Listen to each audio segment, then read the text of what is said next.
In this interview, Michael Guthrie speaks with Nikki Edison, Chair of BAPO and Consultant Orthotist at the Royal Wolverhampton NHS Trust, about her journey to becoming the first consultant orthotist in the NHS.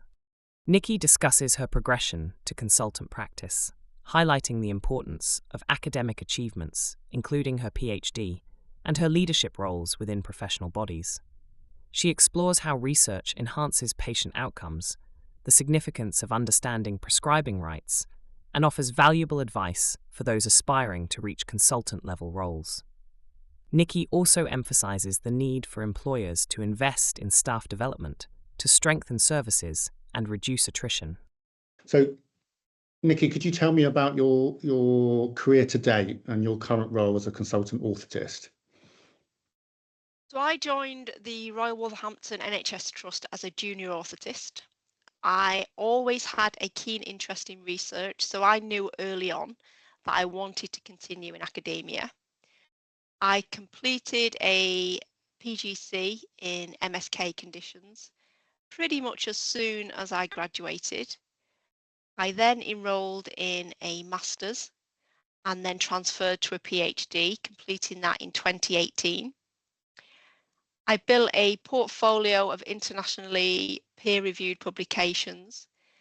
And in parallel to that, I also worked on my clinical and leadership skills, taking the lead in complex clinics, attending a range of postgraduate courses based on clinical skills and competencies. And this led to me being promoted to a senior orthotist, working at enhanced level practice, although it wasn't called that then. I then took a real interest in leadership. I completed a whole range of leadership courses, including the Rosalind Franklin NHS England course. Later became a trainer for the action-centered leadership. So a trained trainer. I began to take more responsibility for delivery and the design of the orthotic service, and I started to work with the professional body in a range of capacities. So first was to take on the chair of the Education Committee. I then went on to take the chair of the Professional Affairs Committee, and I was a member of the Research Committee, eventually joining the Executive Committee. I was then promoted to the Orthotics Service Manager role, and I continued to work on my postdoctoral research. And then I was elected as the Vice Chair, Chair-elect of the professional body, later taking the position of Chair in March 2024.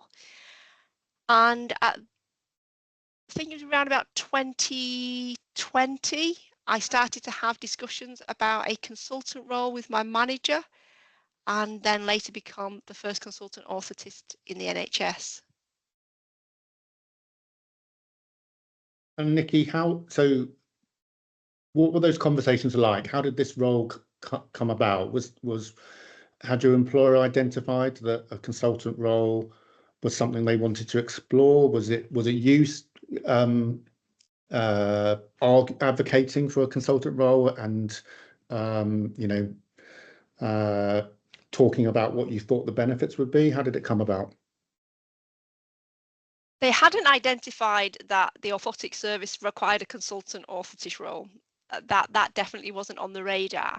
It was more about all the skills that I'd accumulated. Is what can we now do with those skills? How can we best serve the service and the organisation? But also, how can I also as an individual benefit from all the work that I'd put in to gain those skills?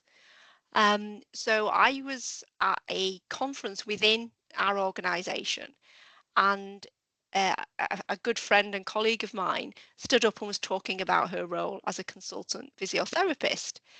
And I was listening to her and I was thinking, well, why don't we have that in orthotics? What's the barrier there to becoming a consultant orthotist? So I spoke to my manager and I said, oh, I was listening to my colleague at the conference. I wonder if that's something I could do to try to utilise the skills that I've gained over the years. And that's when we started to look at the consultant framework and match my skills to that. And she was all on board with that. And very, very supportive. I've been very lucky at my trust to get a lot of support to develop my career, and they had faith in me, and we developed the role, and it went from strength to strength. And what does a typical week as a consultant orthotist look like for you? Particularly, I was interested in just exploring how much of your time is spent in clinical work versus leadership and management versus education and research. So thinking about the four pillars of practice and what they look like in your role as a consultant. It's a busy week because of the role of the professional body, which I dedicate 2 days a week to. I also have a secondment with Staffordshire University for my associate professor role. I also have clinical responsibility and also responsibility for the management of the orthotic service and the management of the majority of the staff.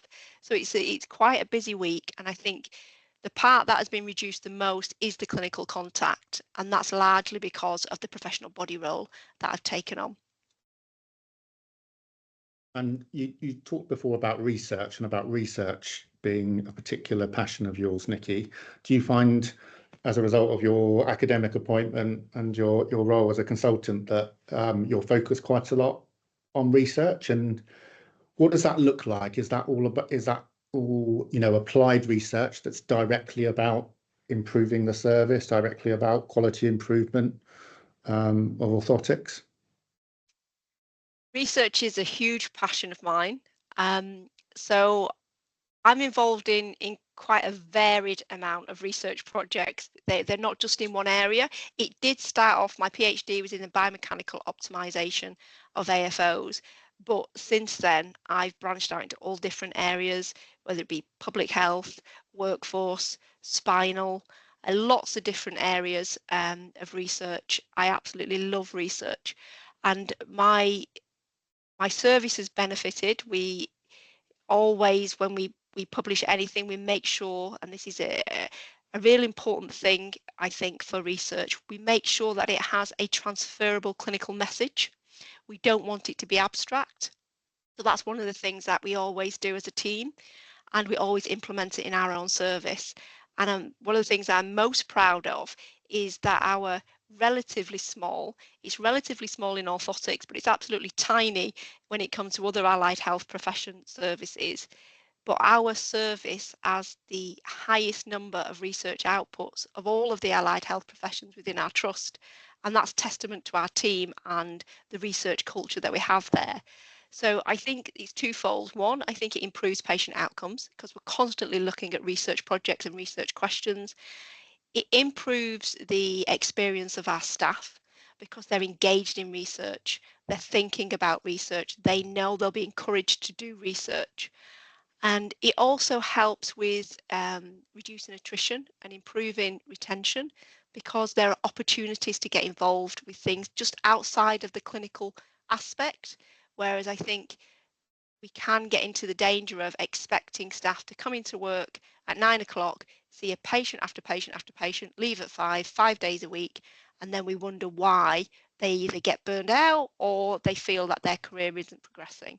So in our service, we have lots of opportunities for research, quality improvement, all kinds of projects that all have that embedded nature of improving patient experience, which is why we're there. Right, thank you. I just wanted to go back to becoming a consultant practitioner, if I may. My first question around that is around that progression from advanced practice to consultant practice. So we talk a lot about the levels of practice and particularly around enhanced, advanced and consultant level practice. Do you need to be an advanced practitioner in order to become later on in your career a consultant practitioner?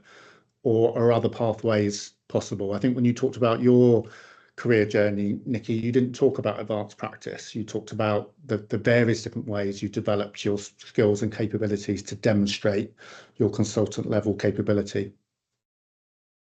No, it doesn't have to be one after the other. I never chose to go down the advanced practitioner route.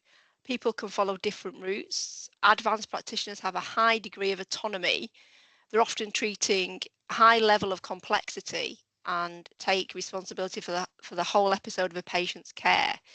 And like consultant practice, they're working across the 4 pillars of practice. So there are synergies, but I think the difference with consultant level practice is you're likely to hold a PhD level qualification, and your impact should be above organisational level. So the work that you're doing should be impacting at system and national policy. So I would expect consultant level practitioners to have a high level of credibility within their field. So I think that's some of the differences, and one doesn't have to follow the other. My second question for you is about prescribing. So we often hear in many different professions a frustration sometimes that not being able to become an independent prescriber can sometimes limit moving into certain roles or limit career development. What is the ability to prescribe something that you feel limits consultant level practice in P&O? Could it limit it? Are there ways in which it can be addressed and overcome? I think the biggest barrier is an understanding of what it means for prosthetists and orthotists in terms of prescribing rights. And I think that's the barrier for prosthetists and orthotists moving into advanced and consultant roles. There's a misconception that prescribing rights are required for these roles, but that isn't correct. And also there's a misunderstanding of what prescribing means. So prosthetists and orthotists have the right to supply and administer medicines under patient group directions, and BAPO has a guide, which you wrote, Michael, that explains what this is. But I think that is the biggest barrier, because when I first talked about my consultant role with BAPO to the wider profession, the number one question that I got asked was, how was you able to do that without prescribing rights? So I think it's really important. I think BAPO has done a lot over the last 12 months in particular to empower prosthetists and orthotists to understand what prescribing rights mean and what they can do in terms of supplying and administering medicines at the moment. But I would love to see us get to the point where prosthetists and orthotists can prescribe, but we also need to understand where we would fit in with those prescribing rights and develop those pathways to ensure that they could be used when we got those prescribing rights. Thank you.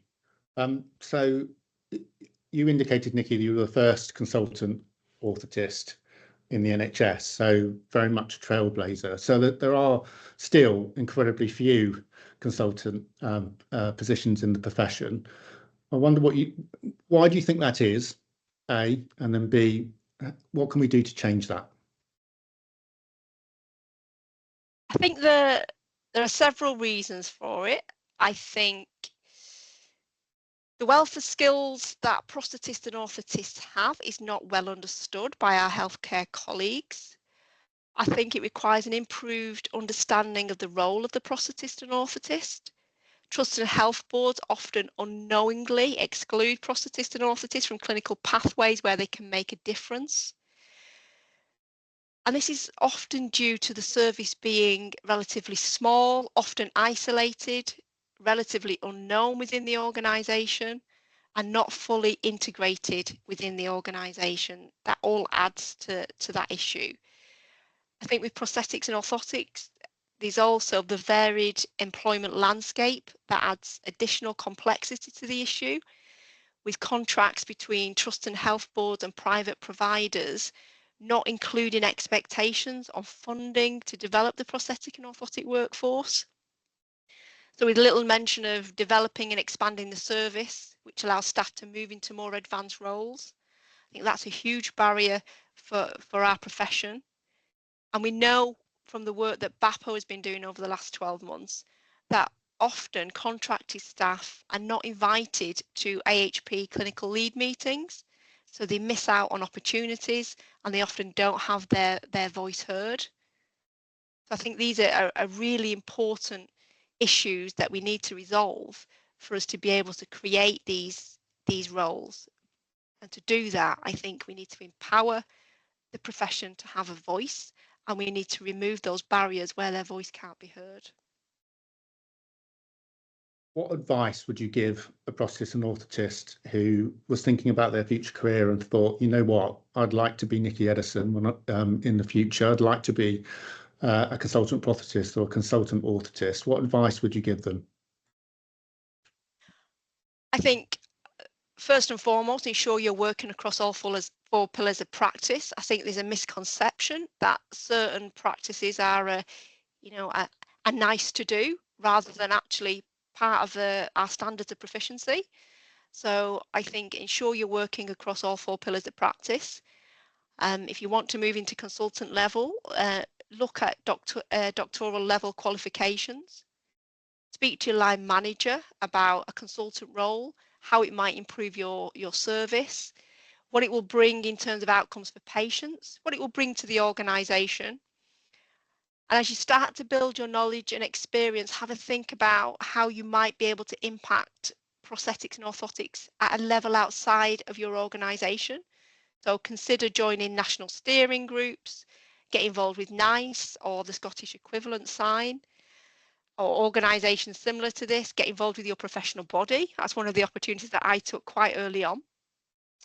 Seek mentorship and take advantage of BAPO's mentoring programme, and read BAPO's guides on consultant level practice, and also read NHS England's multi-professional consultant framework. And they also have a self-assessment tool that you might find worthwhile to kind of benchmark where you're at and where you want to be. Yes, one of the things that strongly from what you just said, Nikki, again, is the individual being in control of their own career development, because I guess not every employer, you've had a really positive experience, haven't you, with your employer and how you've been able to grow with them and being able to craft a consultant role, and that might not be the case for everybody. So I guess not every clinician might have that kind of level of support or perhaps access to training. But I think from what you've just said, there's a lot of things there that could be very much self-directed by the individual, and that don't necessarily require a training budget or necessarily strong employer support. I think so, but I wouldn't want to paint a picture that I've had all the support, right throughout my career, because I haven't. I faced barriers as well. So when I wanted to do a PhD, I went to my manager and said, I really love academia. I'm very passionate about research. I'd like to do a PhD. And at that time, my then manager said, I don't see what we would gain as an organisation from an orthotist having a PhD. So I had to do that PhD in my own time, and I had to fund it myself, although I did get help from the Orthotic Education Training Trust, which many orthotists do. We're very lucky to have them. But my trust didn't fund it, and they didn't give me any time to do that. So I did that in my own time, and that was my commitment to my own career. So it's not always been plain sailing, although I'm very grateful for the support that my trust has given me. But I think you have to take responsibility for your own career. And when I first came into orthotics and I was having a conversation with a colleague about wanting to get involved with research, they said to me, you've come into the wrong profession because there is no research in orthotics. Now, it's how I perceived that message. I could have been very much, oh, right, okay, well, I need to change careers, or research isn't for me then. But instead I looked at it in a different way, and I thought, well, if there's nobody doing research, great, lots of opportunities for me to go and do research. It's if you change the way you look at things, the things you look at change. So there's a responsibility for us to also pave our own path, but also hopefully with the support of others who've tread it before you, so they make it that bit easier. But I do think there's a real importance that you take onus for your own career. And if you are in an organisation where you're not getting the support and you've had those conversations, there isn't career progression, then have a look if there are other opportunities that fit your needs at that time. So we've talked about the individual clinician. How about employers? So I'm sure you must have these conversations all the time, Nikki. If you're talking to an employer that doesn't currently have, as many won't, a consultant position in their service, what would your pitch to them? What do you think the benefits have been in your experience to the service and ultimately to patients because of the consultant role? I think the first thing I would say is that investing in staff progression is absolutely vital to reducing your attrition and to improving productivity and innovation. Your staff are the most important thing in any organisation, so your investment in them is absolutely vital. I would say to employers to make yourself familiar with the multi-professional consultant framework, to be able to benchmark any proposed consultant roles, thinking about the specific needs for your organisation. I would say investing in staff to reach consultant level practice will undoubtedly enhance the service by bringing a high level of expertise and enabling pathways to be redesigned and reimagined, outcomes to be improved, and ultimately improving the patient experience. Because developing these roles, I think, shows employees that the organisation is invested in their development and career opportunities that exist within the service. And I think any organisation that invests in improving the experience of their staff will undoubtedly get loyalty from that and will get productivity. There are times when I've been offered what seemed more attractive roles, but what was really important to me is that I always knew at my trust I've had that support to develop when I've needed it. And when you are looking at other opportunities, that is a very important aspect that you do weigh up. So that investment in me has kept me loyal to my organisation, and I've been able to give back. Great, thank you. Nikki, is there anything I haven't asked you about consultant practice that I should have? I don't think so. I think we've covered everything. I think these roles are new to allied health, but particularly new to prosthetics and orthotics. And I think anybody watching this, particularly from the private sector, might think, but how do we do that if the contracts don't have training and education embedded in them? It's a big barrier. We know it's a barrier, and we are working on a whole different project to see if we can remove those barriers and ensure that staff's training and education is absolutely ring fenced. So there is investment in their progression, whether you're NHS or private. We need equity across that landscape, and I think that's important that BAPO has recognised that and are working on your behalf to try and remove those barriers. Thank you. For more information on advanced practice, kindly visit the BAPO website and check out the resource tab where you will find newly updated assets on advanced, enhanced and consultant practice.